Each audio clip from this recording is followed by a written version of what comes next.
In a scenario that seemed straight out of an action movie, a doctor mercilessly humiliates a nurse, completely unaware that the patient in question is none other than Clint Eastwood, a twist worthy of a cinematic classic, poised to transform the entire hospital dynamic.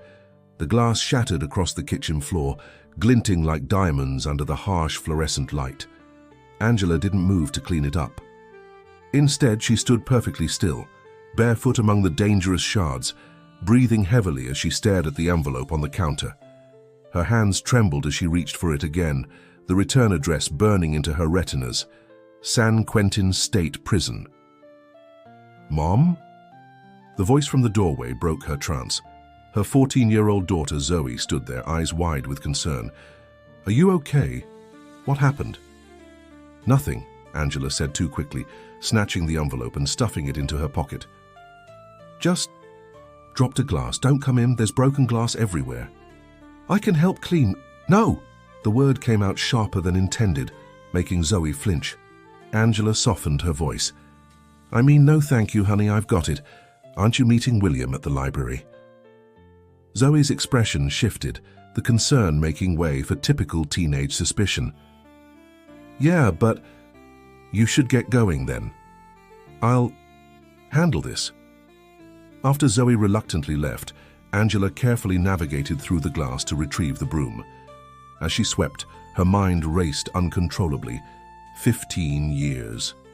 15 years of carefully constructed peace, of rebuilding a life from ashes, of protecting Zoe from the truth, all potentially undone by a single envelope. She dumped the glass into the trash and pulled out the letter again. The paper was cheap, prison issue, but the handwriting was unmistakable. Those bold, confident strokes she once found so attractive. She'd recognize Clint's handwriting anywhere. "I'm getting out," the letter began without preamble. "After 15 years, they're finally giving me parole, April 17th. I know what you did, Angela, and I'm coming to set things right." Angela sank to the floor, letter clutched to her chest. April 17th, just 3 weeks away. The carefully constructed walls of her new life began to crumble, and for the first time in 15 years, she allowed herself to remember the night that changed everything. Clint Eastwood had been charismatic, brilliant, and dangerous, qualities Angela Parker hadn't recognized at 22. She'd been captivated by his intensity, his artistic talent, and the way he made her feel like the center of the universe. 6 months into their relationship, he'd moved into her small apartment in Oakland, filling it with his striking paintings and unpredictable moods. "You're my muse," he'd tell her, eyes gleaming with a fervor that both thrilled and unnerved her. "My salvation." What had started as passion slowly morphed into possession. His jealousy, initially flattering, grew suffocating. His artistic temperament, once exciting, became an excuse for rage. Phone calls he monitored, friends he alienated, bruises she learned to hide. "It's just because he loves me so much," she'd told herself, applying concealer to another bruise. "He's under so much pressure with his art." The pregnancy had been unexpected, Clint's reaction terrifying. "Get rid of it," he demanded, pacing their small living room like a caged animal. "I can't have a screaming baby destroying my concentration. My work is finally getting noticed."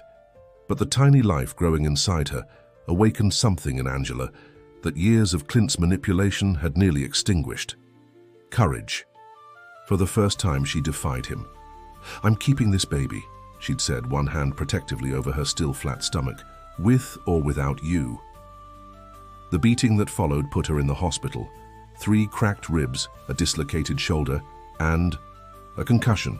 But the baby miraculously survived.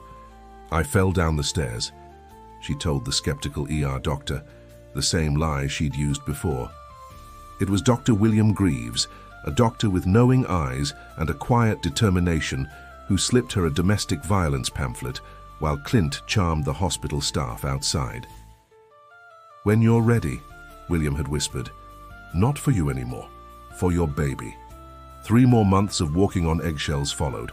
3 months of secretive planning, of squirreling away small amounts of cash, of researching shelters while Clint slept. 3 months of watching his career begin to take off while his behavior grew increasingly erratic. fueled by cocaine and delusions of grandeur. Then came the night of his first major gallery opening. Clint, high on success and substances, had returned home in a volatile state, swinging between elation and paranoia.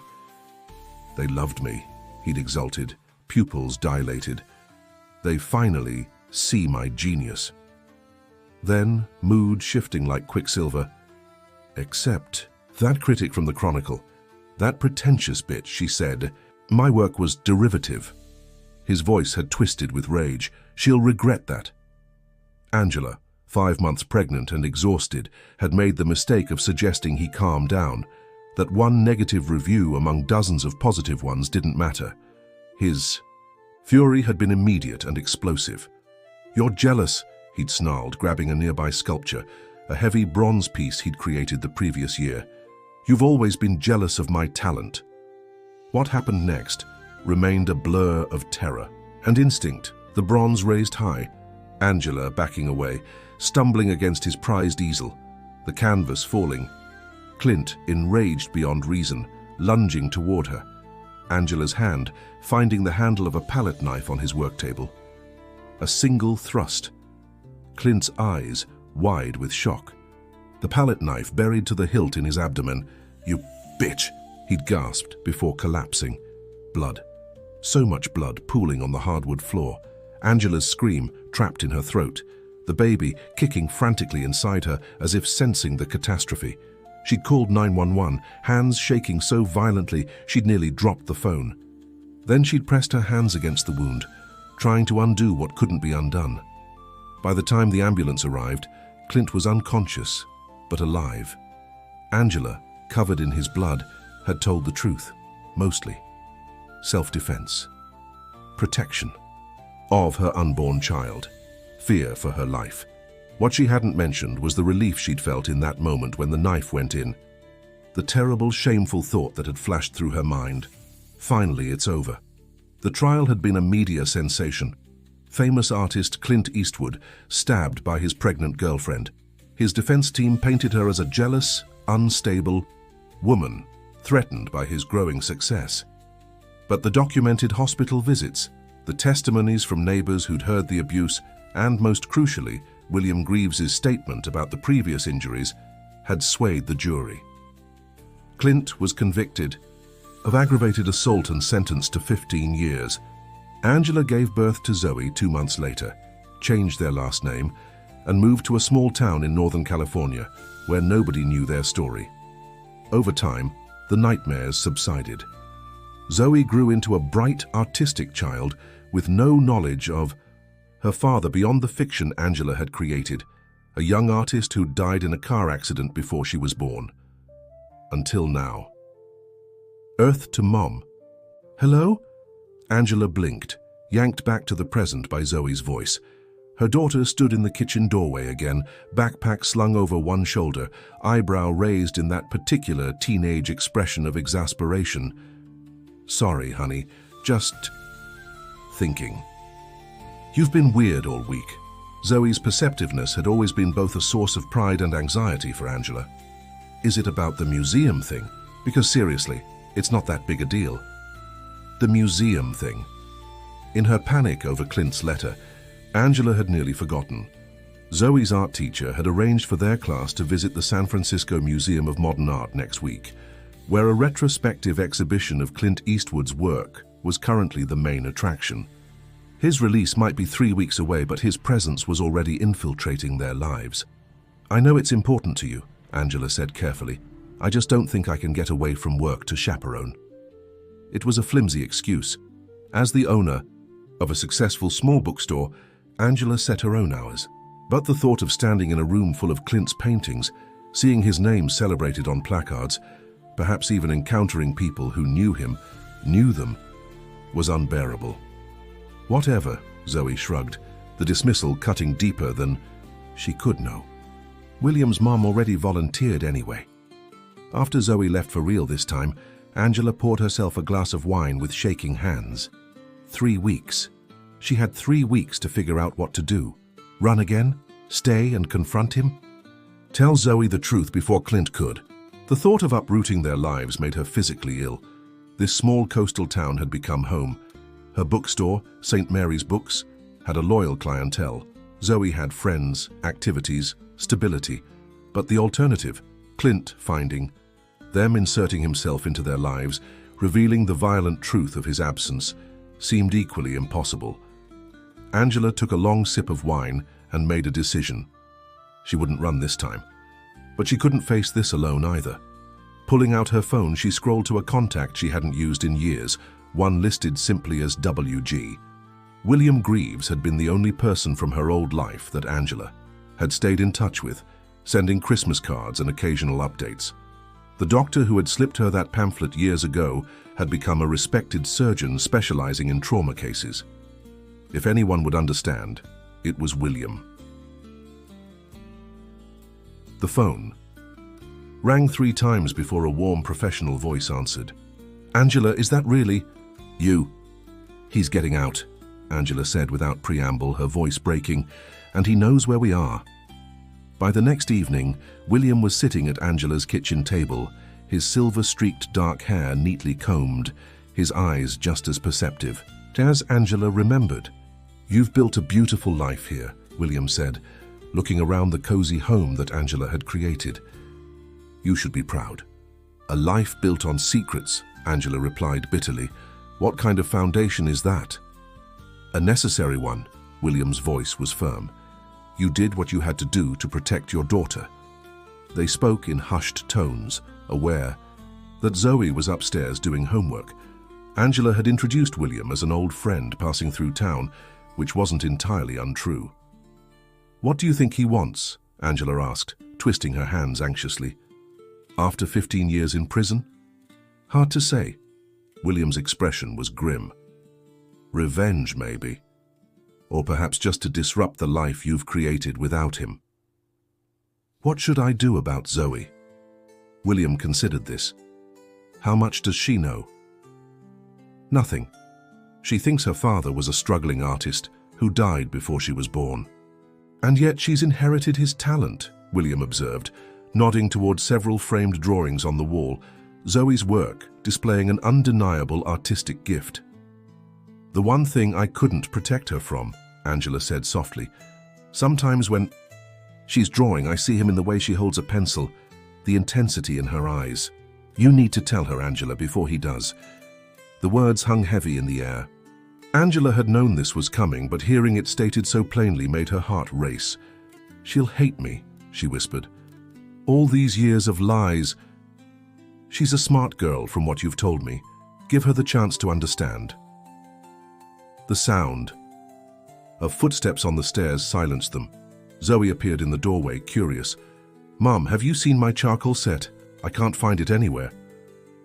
"Check the cupboard in the laundry room," Angela suggested. "You were drawing outside last weekend." "And see." Zoe turned to go. William spoke up. "Your artwork is impressive, Zoe.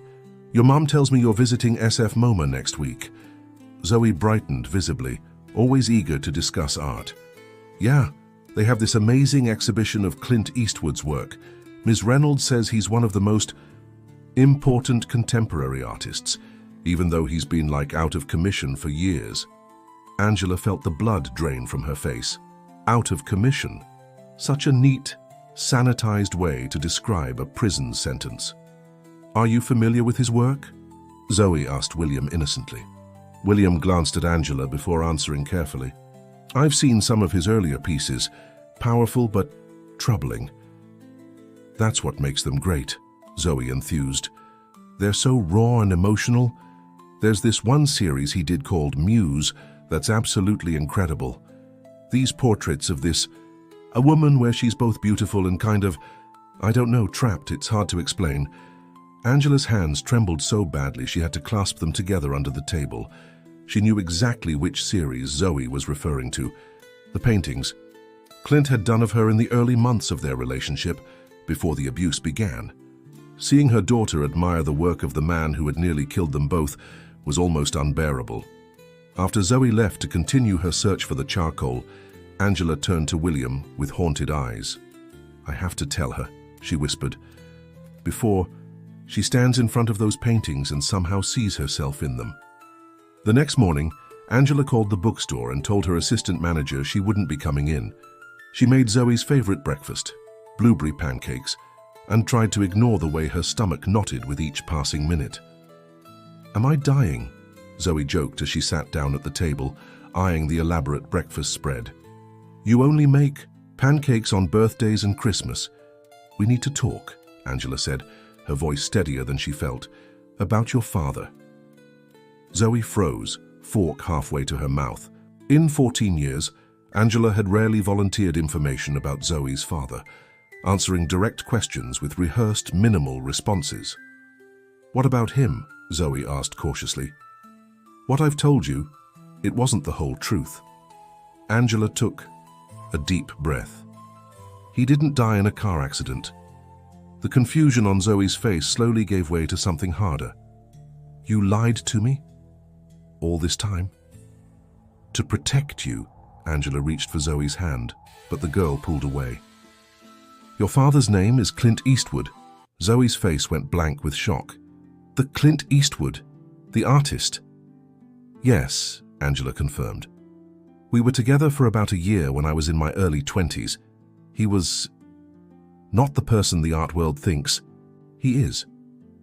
Over the next hour, Angela told her daughter a carefully edited version of the truth about Clint's volatile behavior, the escalating abuse, the night. She defended herself. She didn't share all the graphic details, but she didn't shield Zoe from the essential reality either. Her father was a man who had hurt her mother badly enough to go to prison for it. "So he's been in jail this whole time?" "Not dead." Zoe's voice was hollow. "Yes, in San Quentin. And now?" Angela placed the letter on the table between them. "He's being released in 3 weeks. He's threatened to come find us." Zoe didn't touch the letter. She sat very still, her face a mask of conflicting emotions. "The exhibition," she said finally. "Those paintings of the woman. That was you, wasn't it?" Angela nodded. "From early in our relationship, before things got bad." Zoe pushed away. From the table suddenly, the chair legs screeching against the floor. "I need to be alone." "Zoe, please." "I need to think, Mom." The outburst was raw with hurt and betrayal. "My whole life. It's been a lie. And you're just dropping this on me now because you have to. Because he's getting out." The accusation struck home with painful accuracy. Before Angela could respond, Zoe had grabbed her jacket and was heading for the door. "Where are you going?" Angela called after her. "Out, don't follow me." The door slammed with a finality that left Angela alone in the suddenly silent house, the pancakes growing cold on the table. Zoe didn't return until evening, her eyes red-rimmed but her posture determined. She found Angela sitting on the porch swing, wrapped in a cardigan against the coastal chill. Without a word, Zoe sat beside her mother. They swung in silence for several minutes, watching as the last light faded from the sky. "I called Dad today," Zoe said finally. Angela's head whipped around in alarm. "You what?" "Relax, I didn't actually talk to him," Zoe clarified. "I called San Quentin. I wanted to, I don't know, hear his voice or something. But you need approval to be on an inmate's call list." Relief washed over Angela, quickly followed by concern at what this meant. "Why did you want to talk to him?" Zoe was quiet for so long that Angela thought she wouldn't answer. When she did, her voice was small. "I've spent my whole life wondering about him, drawing pictures of what I thought he looked like, making up stories about the amazing artist father who would have been so proud of me if he hadn't died." Her voice cracked. "And now I find out he's alive, but he's, what, a monster." "People aren't that simple, Zoe. He's talented, charismatic, in some ways brilliant." Angela chose her words carefully. "But he's also dangerous, especially to us." "Do I look like him?" The question was barely audible. Angela studied her daughter's face, the determined chin, the intense eyes. "Some, around the eyes especially. But you're your own person, Zoe. You always have been." Another long silence stretched between them before Zoe spoke again. "I want to see him." "Absolutely not." Angela's response was immediate and firm. "Not in person," Zoe clarified. "At the museum. I want to go to the exhibition, knowing the truth this time." Angela's instinct was to refuse, to protect Zoe from any further contact with Clint's influence.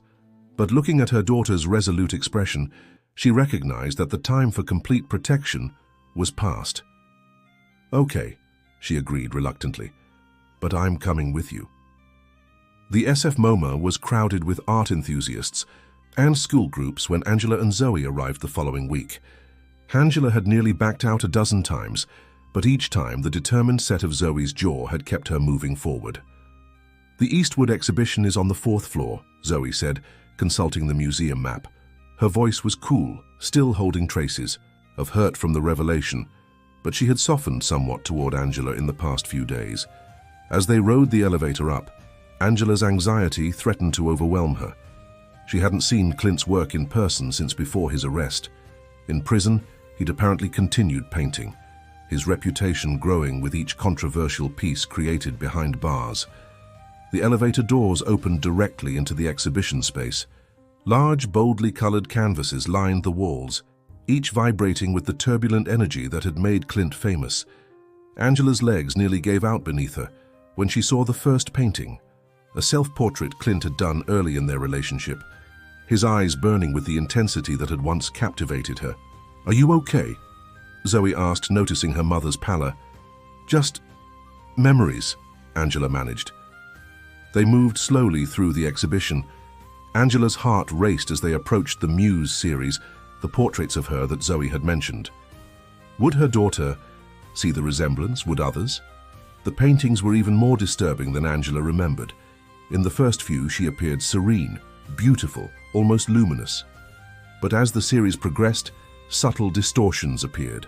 A shadow across the AD face, her figure increasingly cage-like surroundings, her expression shifting from adoration to fear. "That's you," Zoe said quietly, standing before the largest canvas. It wasn't a question. "Yes." He was documenting it, Zoe realized, her artist's eye seeing what others might miss.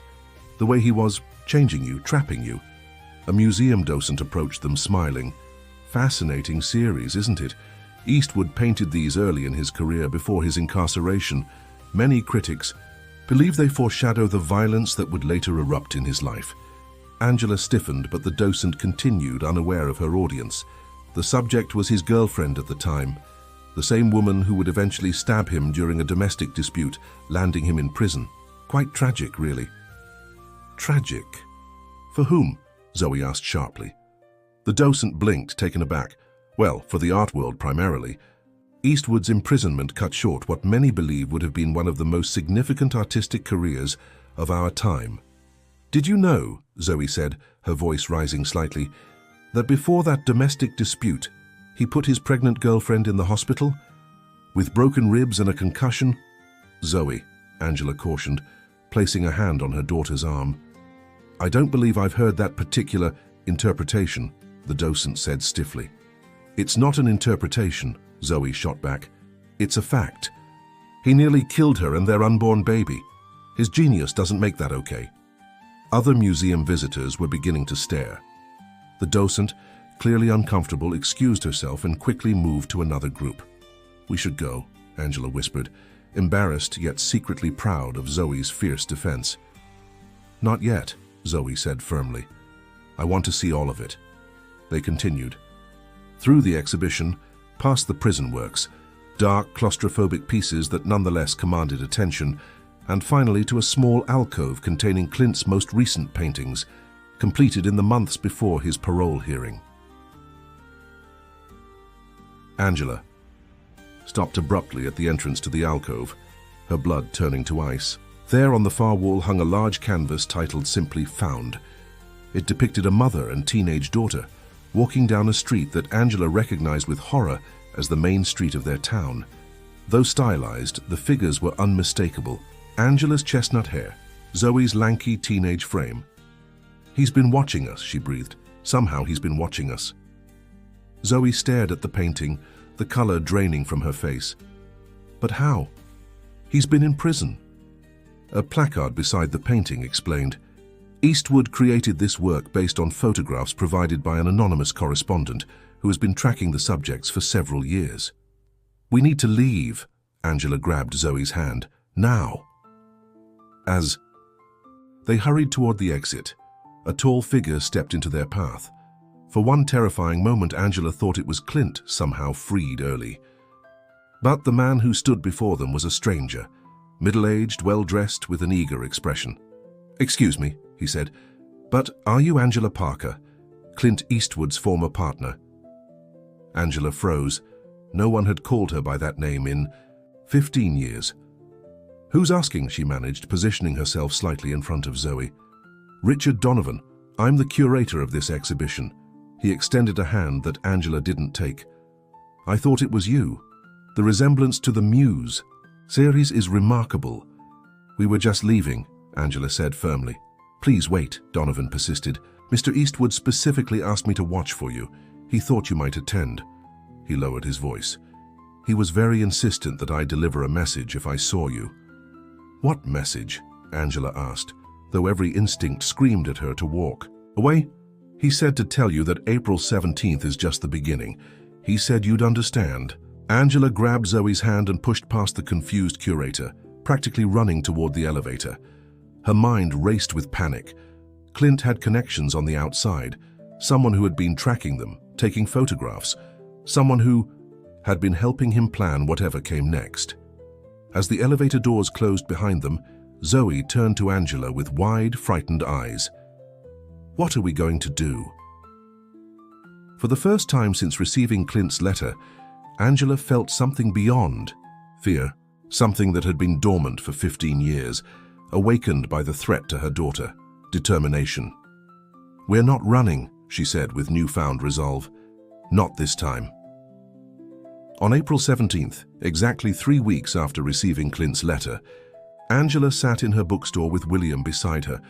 They had spent the intervening time preparing, legally, logistically, emotionally. Zoe was safely at William's sister's house in Oregon, despite her protests about being sent away. Come here first," Angela said, glancing around the cozy bookstore she had built from nothing. St. Mary's Books had been both a literal business venture and a symbolic fresh start. "Are you sure you don't want to close for the day?" William asked for the third time. "No," Angela's voice was steady. "I'm done hiding." The bell above the door chimed at precisely noon. Angela looked up from the counter to see Clint Eastwood standing in the doorway, 15 years older, but instantly recognizable. Thinner, grayer, but with the same magnetic presence that had once captivated her. His eyes, those intense eyes that she sometimes saw reflected in Zoe's face, locked onto hers. "Hello, Angela," he said, his voice rougher than she remembered. "Quite the domestic scene you've created for yourself." Angela felt William tense beside her, but kept her own expression neutral. "What do you want, Clint?" He stepped further into the store, glancing around with exaggerated interest.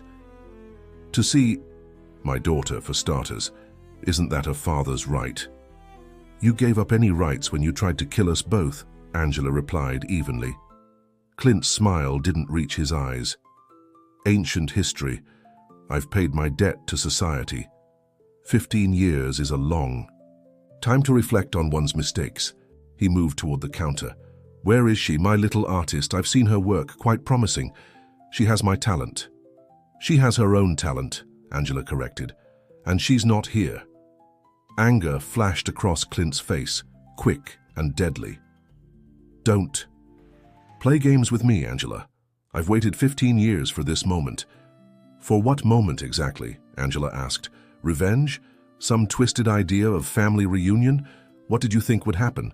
Clint leaned across the counter, close enough that Angela could smell the institutional soap still clinging to him.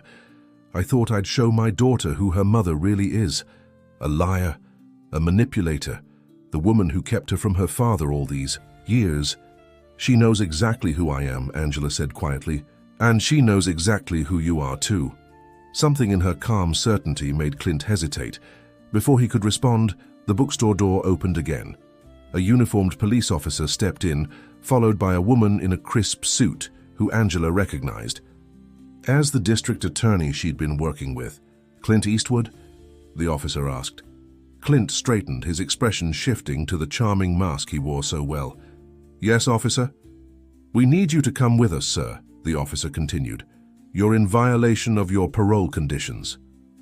"What conditions?" Clint demanded, the mask slipping. "I'm simply visiting an old friend." The DA stepped forward. "Your parole explicitly prohibits contact with Ms. Parker or her daughter. We also have evidence that you've been orchestrating surveillance of them from prison, which constitutes stalking and harassment." Clint's face contorted with rage. "You set me up," he hissed at Angela. "Again." "No, Clint," Angela replied steadily. "You did this to yourself. Again." As the officer led Clint away, he called over his shoulder, "This isn't over, Angela. She's still my daughter. She has my blood, my talent. She'll want to know me someday." When the door closed behind them, Angela finally allowed herself to shake, the adrenaline draining away. William placed a steadying hand on her shoulder. "You did it," William said softly. "It's over." But Angela knew it wasn't truly over. Clint was right about one thing.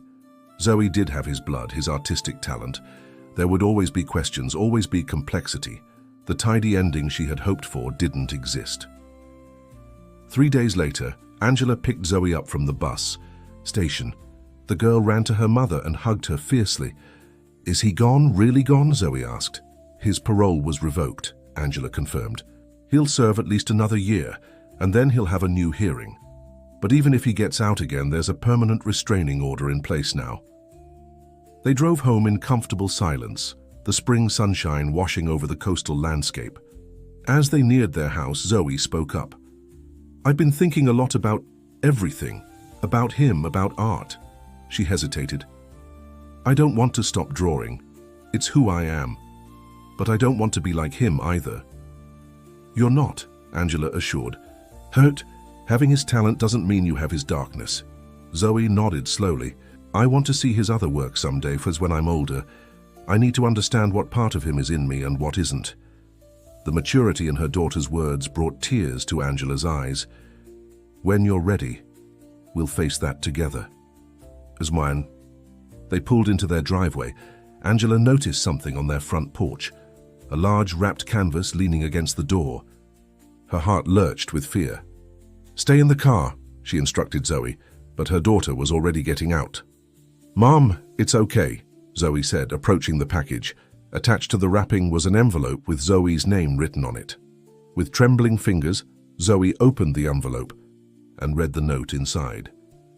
"It's from that curator at the museum, Mr. Donovan." She looked up at Angela. "He says he's sorry for his role in everything and that he wanted me to have this." Together, they unwrapped the canvas to reveal one of Clint's early works, a landscape of the Oakland Hills at sunrise painted before darkness had consumed his art. It was beautiful, luminous with possibility. "His beginning," Zoe said quietly, "before everything else." Angela put her arm around her daughter's shoulders, both of them contemplating the painting and everything it represented, talent and destruction, legacy and choice, the past they couldn't change and the future they would build together. "Our new chapter," Angela said, and Zoe nodded, understanding perfectly.